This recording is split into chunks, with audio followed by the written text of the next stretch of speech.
Welcome to the Shreveport Connection with Tommy. This video is on your Ring of Honor pay-per-view and TV results from this past weekend. And here we go with what went on with the Ring of Honor. Of course, you got the Ring of Honor news. Kevin Steen's last scheduled date with the Ring of Honor as of now is July 19th in Dearborn, Michigan, according to the report by Dave Meltzer. His current contract with the company expired before the Brooklyn event on August 15th at the Cyclone Stadium, and the impression is that he won't be working past his contract expiration. As reported earlier, Steen was believed to have agreed to terms on a developmental deal with WWE, thanks to the source of Wrestling Observer newsletter. And here's a link for the TV episode from Saturday's event. And here's the actual results from Ring of Honor. They started the show with a look at the closing moments of the Kevin Steen versus Shinsuke Nakamura match from the War of Worlds pay-per-view on May 17th in New York City. That saw Nakamura get the win. Afterwards, Steen grabbed the mic and said that he has to make it quick because he thinks he broke his jaw. Steen mentions that he has a family to take care of and how it has grown by one recently. The bottom line is that it is time for him to step away for a bit. He starts to thank New York for everything. But all of a sudden, Silas Young's music hits and he makes his way to the ring. Silas has a mic and says he apologizes to Steen for interrupting him. He will not agree with the fans, but he agrees when they chant no at Steen leaving. Silas says that we have a world champion who looks like a ladyboy. And we have tag team champions who look like a couple of kids off a Disney show. Then we have a TV champion who runs around with a fruit who tries to recruit myself, not knowing that what a real man is. Silas says that Steen is the only other man in the Ring of Honor locker room. He can understand having family. He can understand putting someone else ahead of you, but you are going to be a bitch and beg for these fans? These fans don't give a crap about you. Once you leave, it will be the next flavor of the month. You can go ahead and quit, or your son can be a quitter just like you. Steen then attacked Young, and they brawled until the refs and attendants broke it up. They get Silas out of the ring, but Steen heads up the top and wipes out everyone with a foot dive, except for Silas, who got away before Steen dove onto everyone. Then we get a promo from Silas Young, who says that there is nothing sadder or more pathetic than losing their own manhood by their own means. He sees a bunch of wannabes and pansies. When he looked at Steen, he thought he saw a man. Then Steen came out at War of the Worlds to give a sad sap of speech. Silas said that Steen is spineless and pathetic like the fans. I want you to take solace in the fact that they have the best in the world. He will have to admit that he got his ass whipped. But he got his ass whipped by a real man. As we get a commercial break. Back for commercial, we see a video of rivalry between Roger Strong and Cedric Alexander, including highlights from the match at Global Wars pay-per-view in Toronto on May the 10th. That saw Cedric get the win, but the Decade attacked them afterwards, and Strong suplexing him through 4 chairs and injuring Cedric's shoulder and putting him out of his scheduled match with New Japan's Kazuchika Okada at the War of the Worlds pay-per-view. Then we go to a promo for Jimmy Jacobs, who says that after they beat Cedric down at Global Wars, they have heard a lot of talk from him about what they took from him. They took his spot in the locker room. It was never his spot in the first place. You can not take their 10 years in the locker room. You cannot take their respect they've earned. You can not take the titles that they have won from them. Strong will take the fight from you at best in the world.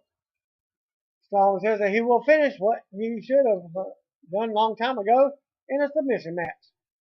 We then go to a promo from Cedric Alexander, who says that Strong has tried to take so many things away from him. You took so you took away his place in the locker room. You took away his match against Okada at World of Worlds. You took away his world title opportunities. In Nashville, he won't be the one to give up. You will. Commercial break. Back from the commercial, we go looking at the Ring of Honor Tag Team title match at Best in the World between champions Red Dragon and challengers Christopher Daniels and Kazarian. We go to an episode of the Fish Tank with Bobby Fish and Kyle O'Reilly. As O'Reilly welcomes everyone and he introduces himself and Bobby Fish. Fish says that they are best friends. Similar to the other teams in the company, Bobby mentions War Machine and how they might be worthy challenges for the tag titles. O'Reilly says that they got the title belts cleaned. Fish says that the Ring of Honor would not agree. Just like in the past, they are going to try to blindside Red Dragon and try to take titles from them. They're bringing in Daniels and Kazarian. As O'Reilly says that that he could picture Kazarian and Daniels. He says that they have similarities between them. They're influencing the children of America. They are inspiring children of the DPRK. O'Reilly says he enjoys an opportunity as much as the next heterosexual guy, especially on a Sunday. In a perfect world, they would be great friends. But this is not a perfect world. The laws of physics in the ring are created by these gods. They will cut Daniels and Kazarian down. Fish wants to know if they are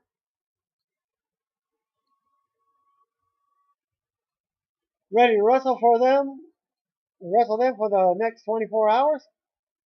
They started training a day ago and ended this morning. They have been training in 13 days a week. O'Reilly reminds Daniels that when he points a finger at them, he is pointing 3 fingers back at them. They say the richest soup makes the best conversation. O'Reilly says that he meant chowder instead of soup. Fish says that on June 22nd they will rise when their number is called. They will walk into battle just like his uncle Thaddeus P. Fish.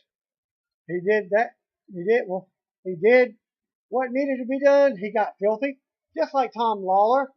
Are you ready to go to war, Daniels and Kazarian? They have been redefining tag team wrestling. Then we see a video of the January 31st, 2011 edition of Ring of Honor TV on HDNet when Christopher Daniels defeated Eddie Edwards to ring the Ring of Honor TV title. We go to a promo from Ring of Honor TV champion Jay Lethal and Truth Martini. Martini says that you are looking at the best in the world. At Best in the World, pay-per-view, you will witness what this man is all about. He is going one-on-one against Matt Taven. He thought Matt would have gotten the hint. It is fear on their part that Truth immobilized. Lethal says that Taven got what he wanted. He got a TV title match and he got Truth taken out of the equation. Truth is not walking in the ring with you. Lethal says that he is. The world will see you the way that he sees Taven. He is a loser. And then we get a commercial break. Back from the break, we see a video of the rivalry between Matt Hardy, Michael Bennett, and Maria Kanellis against the Briscoes, featuring highlights from Supercard of Honor when Hardy and Bennett cost Jay Briscoe the Ring of Honor World title, when Adam Cole gave Matt Hardy the replica World title belt of Jay Briscoe's, that Hardy has now rechristened as the Iconic World title. We go to a promo from the Briscoes. They ask Hardy if he thinks this is a game. Mark says that if you keep playing with fire, you're going to get burned. Jay says that they are not from cartoon land. They are not the other guys that Matt is used to wrestling. He will take his belt back. We go to a promo from Maria. And Maria says that the Briscoes have had their time. They were there in the creation of Ring of Honor. You have been top guys and history makers. You are history of the Ring of Honor. Your time has come. It is time to move to the side. It is time to understand that a new kingdom is rising. A new group of gentlemen is going to take your spot. Michael Bennett, Adam Cole, and Matt Hardy are the future. Maria says that she was afraid for anyone who got in their way today. Matt and Michael are going to show up, and they are going to make their way to the ring at best of the world, and they are going to destroy the legacy of the Briscoe brothers. Your time is over, and our kingdom has come. Another commercial break. Back for a commercial. We see video highlighting Michael Elgin's road to the Ring of Honor World title against Adam Cole, at best in the world. We see a promo from Elgin, who says that the Ring of Honor World title is not just special to him. It is special in all professional wrestling. You think of the lineage of the title. You mentioned Samoa Joe, CM Punk, Bryan Danielson. That makes the world title the most prestigious thing in the world. You talk about those names and Ring of Honor. Ring of Honor gets coverage from all over the world, not just for the action and athletes, but for what they have done for wrestling and how they have changed the landscape everywhere. When you talk about Ring of Honor and who has come from Ring of Honor, you hear Samoa Joe, CM Punk, Daniel Bryan. What one thing do these three men have in common? That is Ring of Honor World title. There is Matt Seidel, Claudio Castagnoli, Christopher Daniels, and you don't think of their names first because no matter how great they were or what they have every time in the ring, they were never Ring of Honor World Champion. There is status in life to be up there. You have to give the world a reason to remember you. That reason is the Ring of Honor World Championship. He could say that someday he will be the champion. Elgin says that he needs to be champion and he will be the world champion. He does not want to be known as a good wrestler who was part of Ring of Honor. He wants to be remembered as one of the best, if not the best world champion. Then we go to a promo from Adam Cole, as Cole says that the Ring of Honor hosts its biggest event of all time on Sunday. The main event is the biggest match in Ring of Honor history. Because it is the first time the world title has been printed on the pay-per-view, if he was to say that Elgin was not an intimidating force, or that he has not done a fine job, he would be kidding himself. Elgin is one of the best, but Adam says that he is the best. On the biggest stage, Elgin has been broken before, and he will be broken again. We see a video from June 7th Ring of Honor live event in Collinsville, Illinois, and the closing moments of a no disqualification match between Michael Elgin and Michael Bennett. Elgin takes a piece of the barricade and he puts it across two chairs. Elgin picks up Bennett, but Adam Cole hits Elgin from behind. Cole and Bennett stomp away at Elgin. Then zip tie to tie up Elgin's arm to the ropes. Cole grabs a bag and removes the contents of it, showing a pair of scissors and hair clippers. Cole grabs his scissors and cuts off Elgin's mullet. Cole then grabs the clippers and begins to shave Elgin's head. Cole grabs a chair, but Elgin's wife, women's wrestler Mischief, runs in and gets in between Elgin and Cole. Cole yells at her to move, but when she doesn't, Bennett grabs her from behind and Cole grabs the mic. Cole says that we have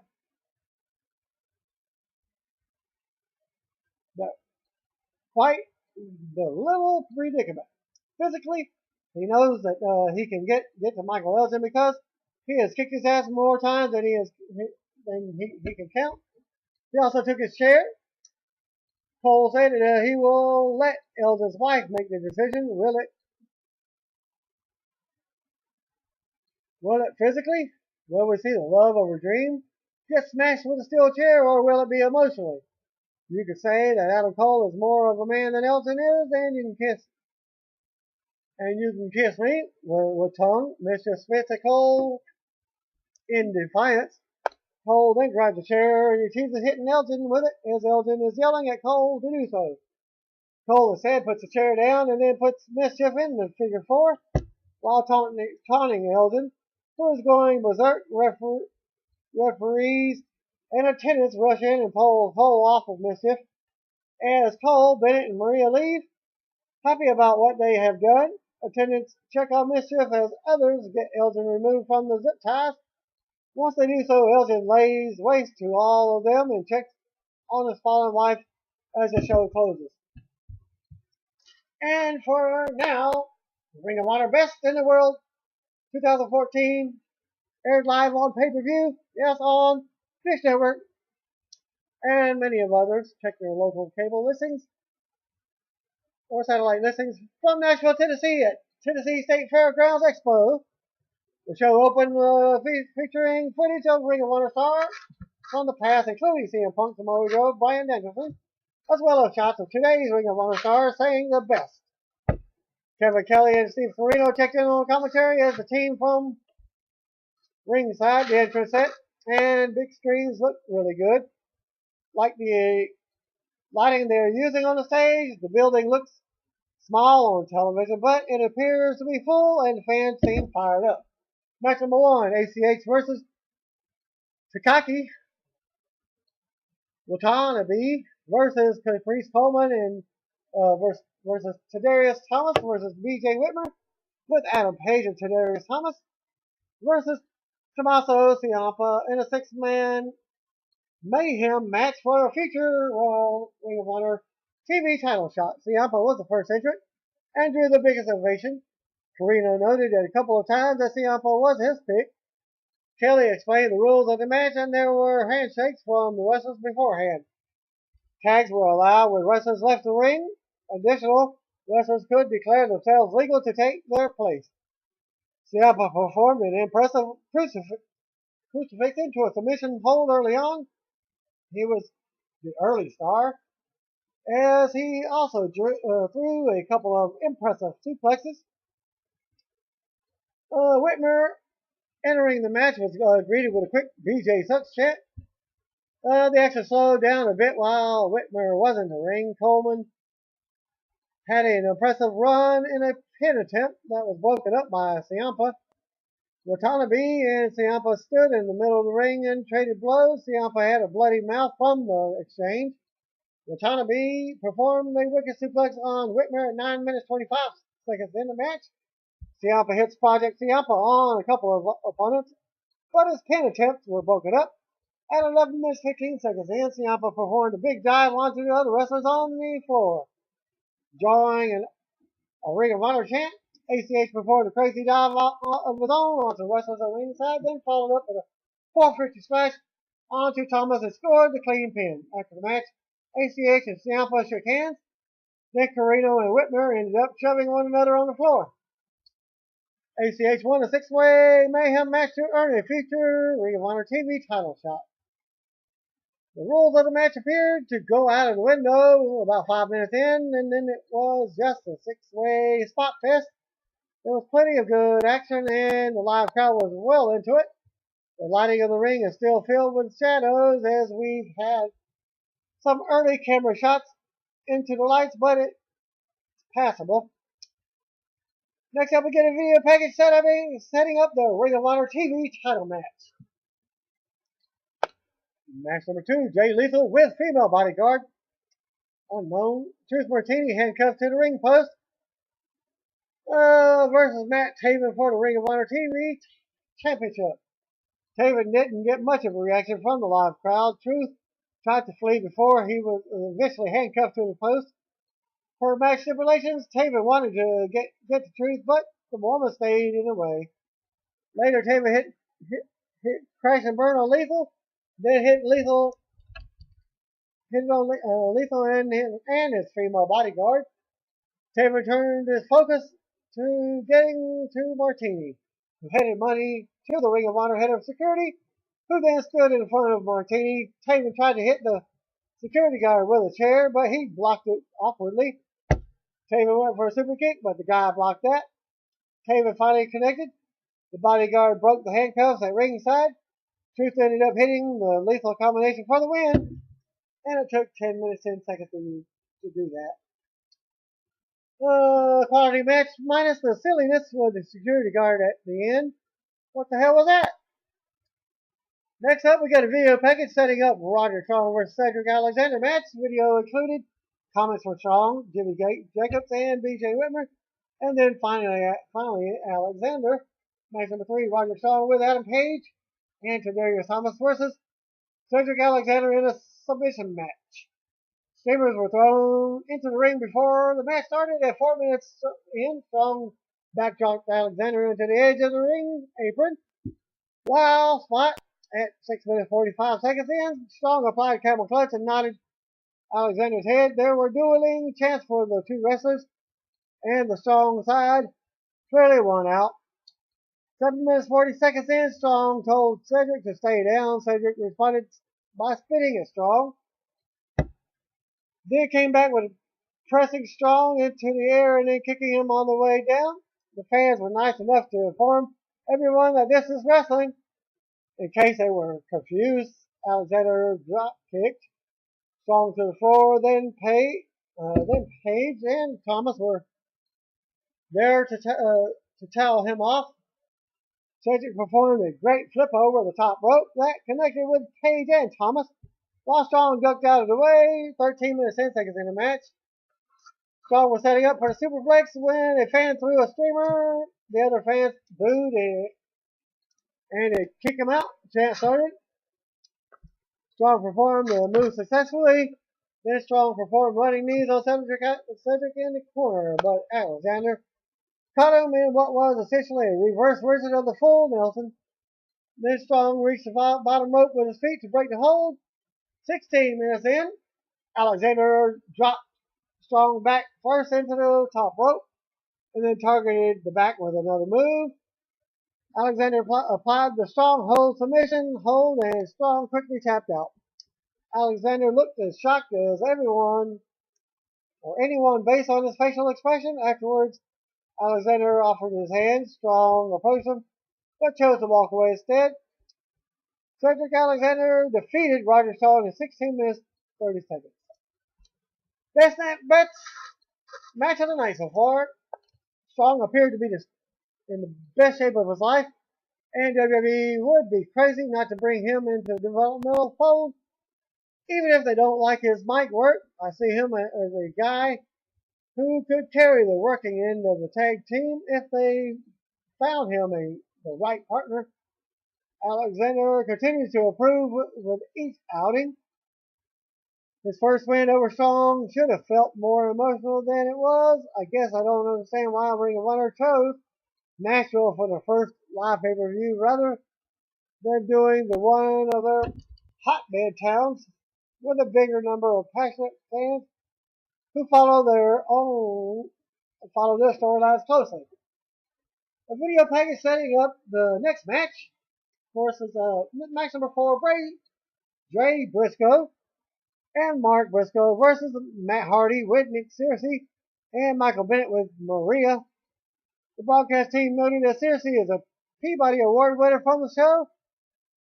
Justified. The airs on FX. Marino did his comical over-the-top cheering for Hardy during his entrance. There was a good chant for the Briscoes before the match. The Briscoes were dominating Hardy when Bennett hit the Jay with the iconic title that Hardy carried with him. The referee called for disqualification, and that was announced as a finish, which led to a bullshit chant from the fans. And the match took 6 minutes. Jay took the mic and agreed with the fans. He called for Nigel McGuinness to give the fans what they want to see as Nigel walked on out and called for another referee and named it an ODQ match. Match number 5, Jay Briscoe and Mark Briscoe versus Matt Hardy with Nick Searcy and Michael Bennett with Maria in a no disqualification match. The Briscoes started throwing chairs at the ring and the crowd came to life. Nigel joined the broadcast team. The crowd chanted for tables. Hardy brought out a ladder and struck Jay with it. Bennett threw a table at Mark's head. The fans chanted, "This is awesome." Hardy then whipped Jay into the ladder. that was set up in the corner of the ring. Hardy leaned the ladder over against the top rope and then set up 2 chairs. Jay recovered and drove Maddie through the chairs. Then Jay followed up with sending Hardy crashing it onto the ladder. Mark performed a cactus jack dive onto Hardy on the floor next to a table that was set up. The fans chatted man up loudly. Bennett speared Mark on the ring apron, then pulled him back on the apron, setting up for a pile driver. Jay broke up the pile driver attempt and put Bennett on the shoulders. Then the Briscoes performed doomsday device on the floor. 14 minutes and 10 seconds in, the actor entered the ring and jawed with Mark, who had his award, and Jay kicked the actor, and then Mark dropped the top rope, elbow onto him. Off of a distraction by Maria, Hardy hits a twist of fate on Jay for a good near fall. Then Hardy slammed a chair over the back of Jay a couple more times, while Bennett slid a table inside the ring and set it up. Hardy set up the taller ladder, and the heels went for a double team suplex on Jay. But Mark broke it up, and then Mark ended up performing a frog splash into an elbow drop off the top rope that drove Bennett through a table on the floor. Back inside the ring, Hardy put Jay on the table and then climbed the big ladder. Mark recovered and sprayed fire extinguishers into it. Hardy's eyes. Then Jay climbed the ladder and met Hardy at the top and then superplexed him through the table below. And then Jay hit Jay Driller on Hardy for the clean pin.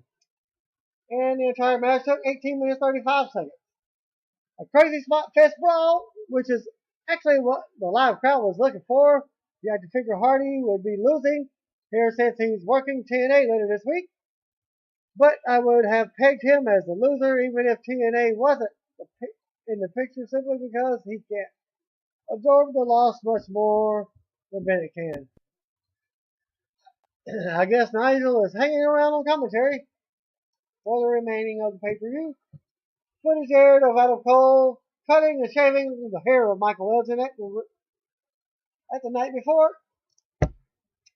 Cole also applied a figure 4 on Mischief, who Kelly noted is married to Elgin. And does that make her Mischief? I'm sure it doesn't by the first person who tells that. The lame joke. Believe it or not, the haircut was not a babyface turn. The broadcast team turned things over to Larry Mercer, who interviewed the newest Ring of Honor signee, Moose. Mercer noted that Moose attended Syracuse and played for the Atlanta Falcons.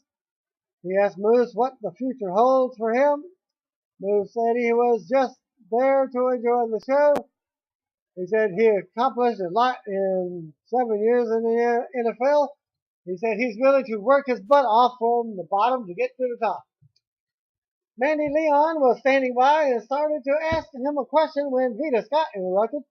She mentioned the 122-0 winning streak of R.D. Evans, as Vita told Moose that he didn't have to worry about working his way up from the bottom when she could take him straight to the top.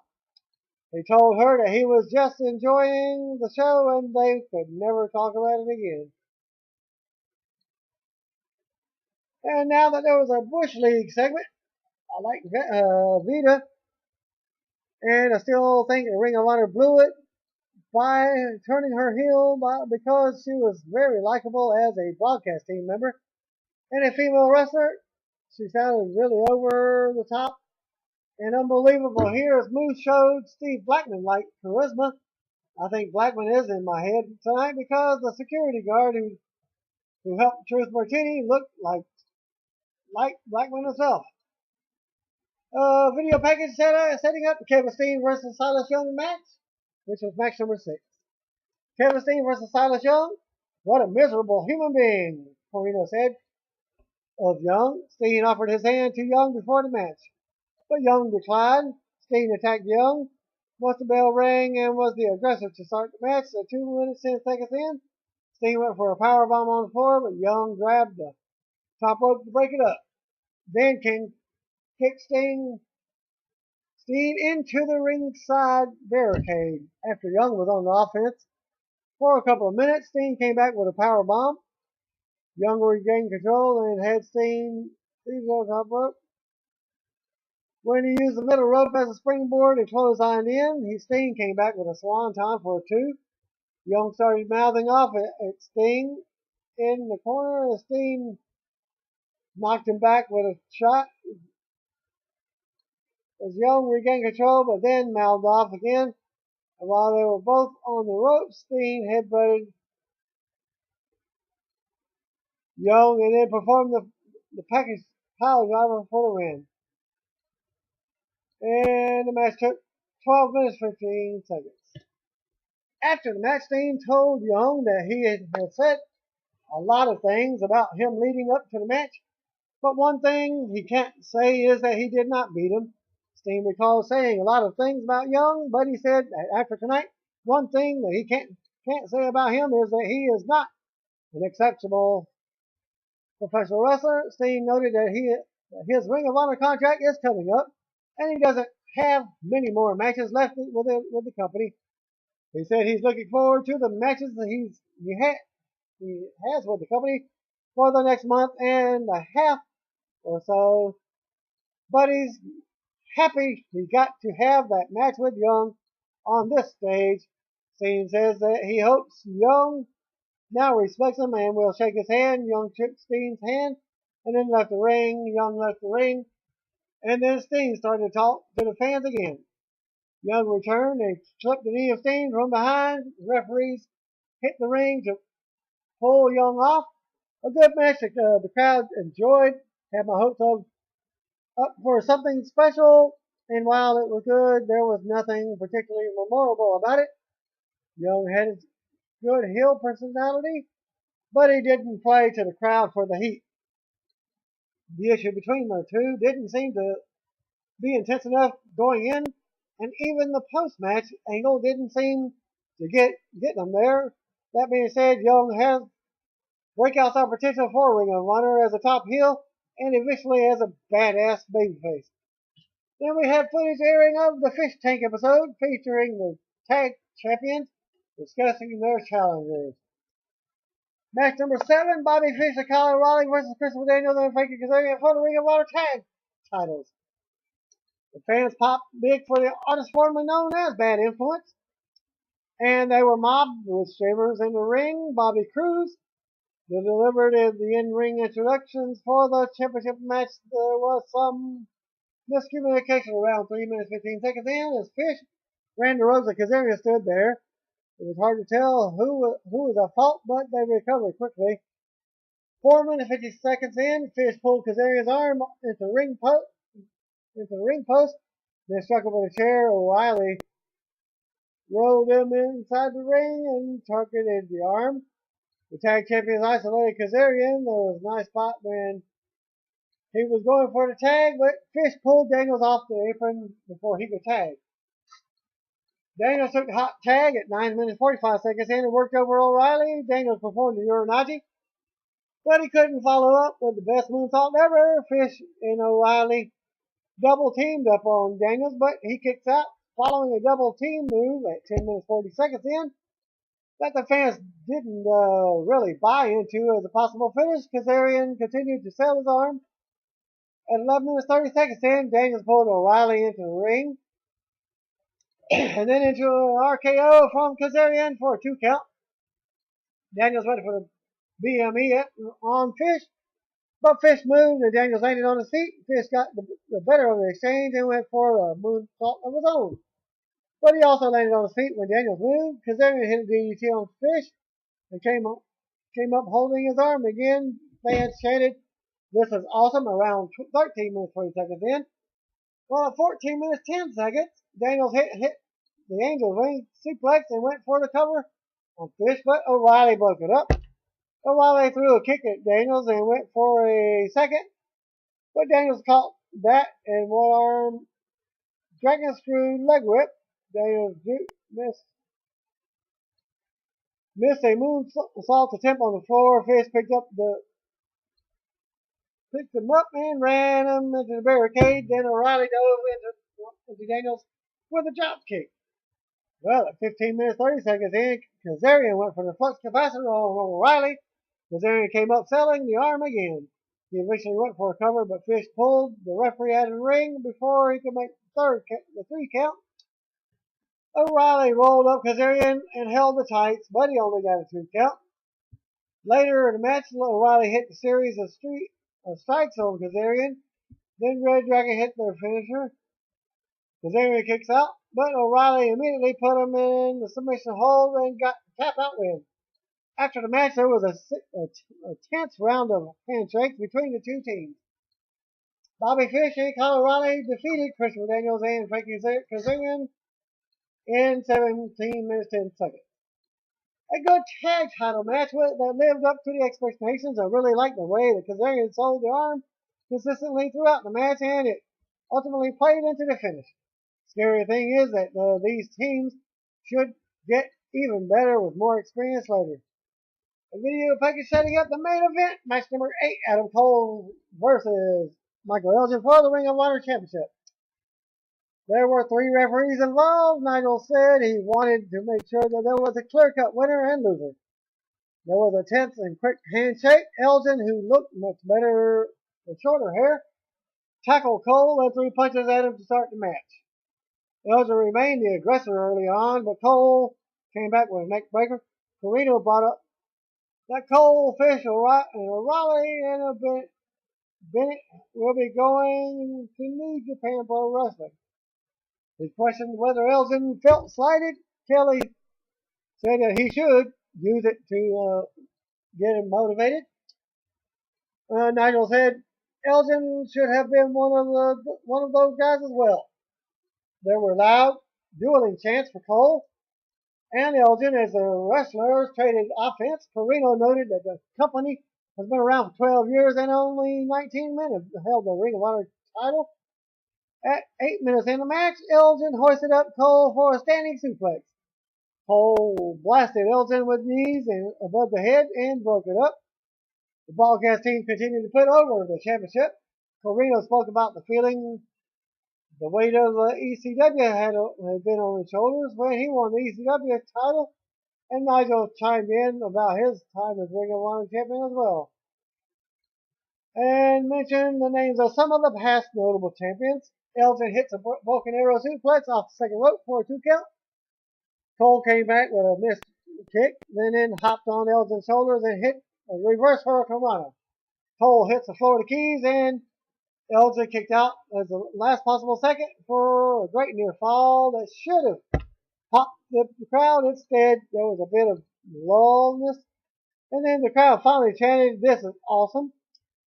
11 minutes 35 seconds in, Cole saw missed a move off the second rope, and Elgin booted him in the face. Cole went for an upper kick, but Elgin moved, and Cole blasted referee Todd Sinclair. Cole checked on the referee. Elgin grabbed him and performed a buckle bomb and then another buckle bomb, power bomb for a visual pinfall, but the referee was out. Matt Hardy and Michael Bennett ran out with Maria. Hardy and Bennett attacked Elgin, who quickly recovered and performed an impressive power move on both men. Elgin worked over Cole and threw him over top rope, powerbomb style, onto Hardy and Bennett, which popped the crowd at 14 minutes. Fans got to their feet, stomping their feet. Maria distracted Elgin and then screamed for mercy. He teased hitting her, but he stopped. Maria slapped Elgin across the face. Elgin went to the floor and chased after her, but he was cut off by Bennett. Hardy ended up striking Elgin with a title belt, and then Cole back suplexed Elgin on the floor. War Machine and Raymond Rowe ran out and brawled with Hardy and Bennett to the break. Referee Todd Sinclair recovers and started to count out Elgin, but he made it back to the ring before the 20 count. Fans chanted, "This is awesome." Again, as Maria tossed the belt to Cole and distracted the referee, Mischief ran out The spray green mist into the face of Maria. Cole missed with a title belt swing. Ezra performed a buckle bomb and set out power bomb. The crowd counted along with the referee's count, but Cole kicked out even as streamers littered the ring. A guy at ringside made his best shock Undertaker match guy face. The fans chanted, "We effed up." Funny spot. Elgin placed Cole on the ropes, but Cole raked the eyes of Elgin.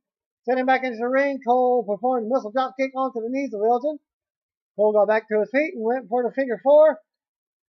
Elgin rolled up for a 2 count. Cole got back to his feet and Elgin applied the crossface. Cole punched at the knees of Elgin to break up the pinfall to 20 minutes 20 seconds.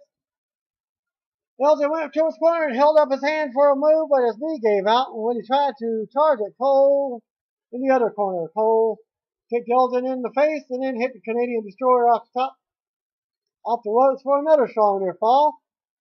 Cole flashed a look of shock after failing to get the 3 count. And then Cole went back to the ropes and yelled that he would break Elgin.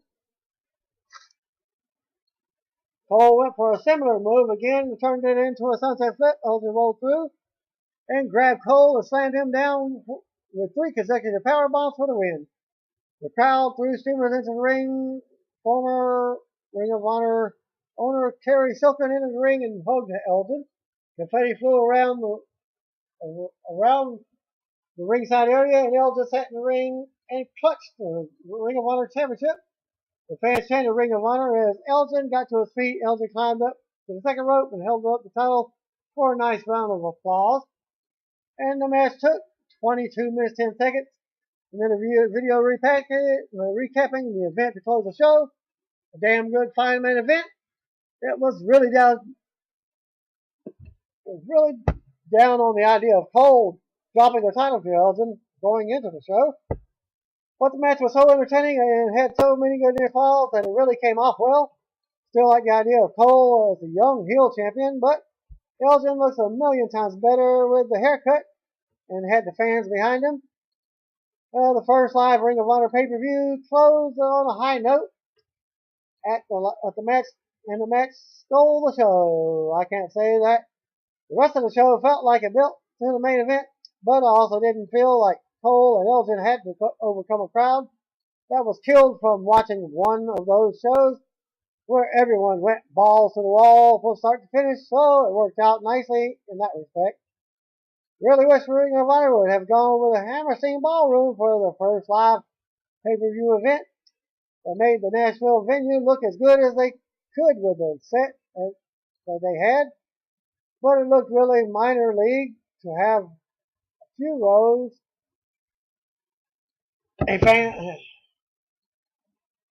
Fans at ringside didn't get the feeling that the crowd might particularly well either. Overall, though, it was an enjoyable show and a nice step forward for Ring of Honor as a company. Big question I have now, what's next? Thanks again. Peace out. God bless. See what am I be? If you didn't know, you better call me, bro.